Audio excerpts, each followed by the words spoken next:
तीन प्रकार के दर्शन होते हैं ठाकुर जी के।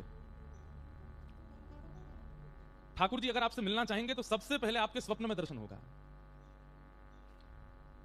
बस करना यह है कि उस स्वप्न दर्शन का कहीं भी प्रचार मत कीजिएगा। हां, गुरु के सन्मुख कह सकते हैं। सब लोग बैठ जाएं, कोई भी अब आए नहीं सामने, बस सुनो कथा। क्या बता रहा था मैं? सबसे पहला दर्शन कौन सा? स्वप्न दर्शन।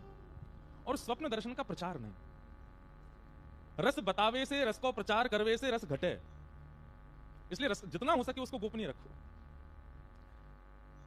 वस्तु जितनी अनमोल होती है उसको उतना गुप्त रखा जाता है, और जितनी गुप्त रहती है उतनी ज्यादा उसकी सुरक्षा बढ़ती है। भक्ति से ज्यादा अनमोल संसार में कुछ भी नहीं है, इसको जितना हो सके गुप्त रखो।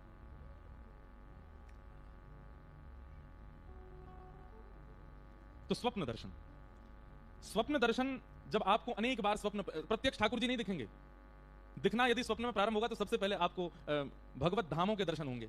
जैसे वृंदावन का दर्शन होगा, यमुना जी का दर्शन होगा, निकुंजों का दर्शन होगा, कुंज लताओं का दर्शन होगा, केवल मंदिर दिख जाएगा, वैष्णव दिखेंगे, ठाकुर जी नहीं दिखेंगे। भगवत संबंधी धामों का, तीर्थों का, इनका दर्शन होना प्रारंभ होगा।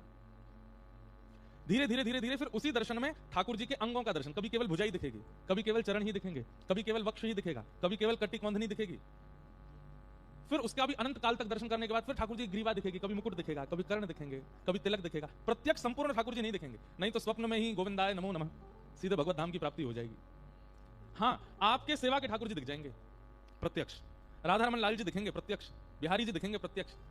पर जो मूल स्वरूप श्री ठाकुर जी का प्रत्यक्ष है वो परिपूर्ण रूप से स्वप्न में नहीं दिखेगा, कभी कभी कुछ कुछ झलक दिखेगी। और स्वप्न दर्शन जब आप अनंत काल तक करते रहोगे और किसी से उसकी चर्चा नहीं करोगे, गोपनीय रखोगे, तो वही स्वप्न दर्शन फिर धीरे धीरे जागृत अवस्था में अनुभव के रूप में होने लगेगा।